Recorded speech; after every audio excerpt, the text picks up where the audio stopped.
What size are wedding invitations? There's a little bit of this you can make up and a little bit of it that you need to follow some strict rules. So make sure to pay attention.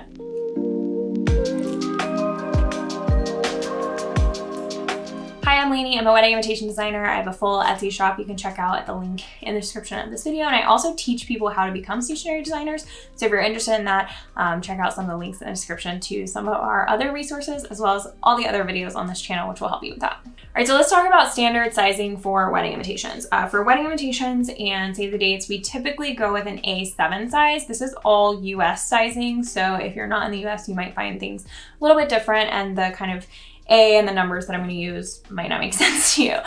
This A7 is 5 by 7 inches and is pretty standard size. There's a lot of other options that you can do, but the one thing I will caution you about is to pay attention to what envelopes exist. You can get so many envelopes in A7 size, so that's why we typically go with that size.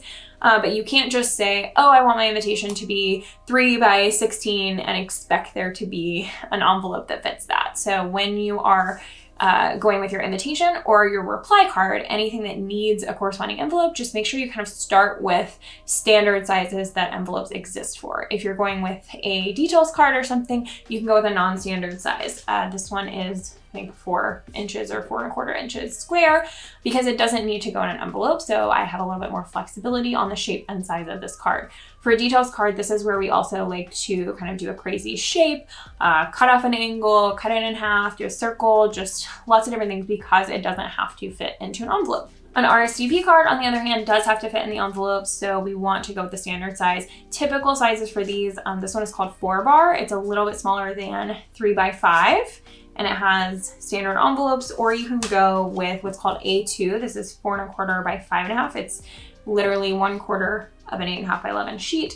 And so it's a good use of paper if you're printing them yourself. But this is like a standard note card size, and you would find a ton of envelopes to go on this size as well. The 4 bars, if you aren't in the stationery business, you might have a little bit more trouble finding this size envelope, but it's still pretty prevalent. If you want to go up in size a little bit, the next kind of standard size is called A9, and it's 5 1/2 by 8 1/2. It's a piece of paper folded in half, and there's plenty of standard envelopes that will fit this. You would just search for A9 envelopes. So as a reminder, it's A7 is your standard, A9 is the next size up. For reply cards, you want to go with like an A2 or a 4 bar. So slightly different measuring systems between these two.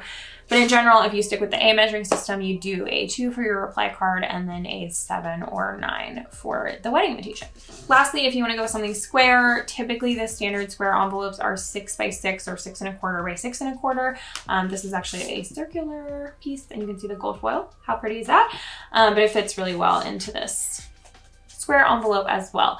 Square envelopes are going to be considered non-machinable by the post office because they don't fit through the machines, because they can't tell which is the short and which is the long side.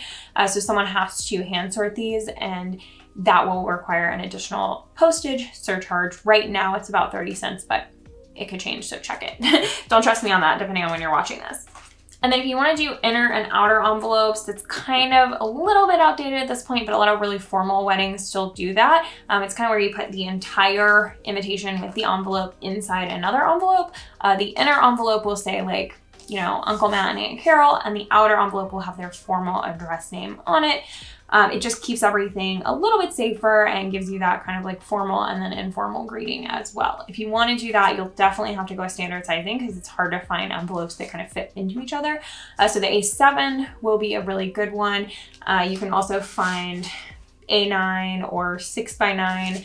You can sometimes find outer and inner envelopes for those as well. Or if you have just kind of an oversized piece, a lot of pieces, if you're doing something like one of these vellum wraps and adding a ribbon bow, and you have a bunch of double thick pieces for whatever reason, you might have trouble fitting in kind of that standard size of envelope, and you might need to go up to an outer envelope, even if you're not using the inners, just to give yourself a little bit more cushion. But in general, we love that A7 size, and then a 4 bar for our reply card. And the details card can kind of go in a bunch of different directions. You could use like that A2, you could use the same size as the RSVP, you could do a different size or shape altogether. I would just pay attention to making sure that it kind of fits with everything else, and then it makes sense. We want typically the invitation to be the biggest piece, unless that's part of your style that you're going for, and then everything else to kind of be a little bit smaller, and you might want to pay attention to the sizes and how they'll all stack on each other. For instance, this is a really nice stack because this card is a little bit bigger than the envelope, which is a little bit bigger than the card, so you get to see all 3 different elements when you stack that together, and that's really aesthetically pleasing. And then you can even use smaller cards for, like, this has the website on it. If you're just putting all the cards in the envelope without a wrap or anything, then you might want to tie it onto something or put it in the front so it doesn't get lost in the envelope. If you are using a wrap, a belly band, a ribbon, etc., then it'll be easier to keep that in with all the other cards and it won't get lost in the envelope. So overall, there's lots of different sizes you can do. You can also do tri-folds, bifolds, Z-folds. You can have something fold out like a whole accordion or into a giant poster. There's a lot of things you can do, but what you should start with is the standard sizes for envelopes because it's very expensive to make custom size envelopes and we don't want to do that. So if you want something that expands out into a giant poster, make sure you're folding it down into like an A7 or an A9 size so that it can fit in an envelope correctly. And then make sure you do the same for your RSVP card, no matter what size or shape you want to do, and make sure it fits into a standard envelope if you need that. If you're doing online RSVPs, of course you don't need that. I hope this video was helpful in talking about what size invitation should be for your wedding. Let me know what questions you have about this, and if you are interested in becoming a stationery designer, make sure you check out all the stationery design videos on our channel, which will help you do that. Thanks everyone.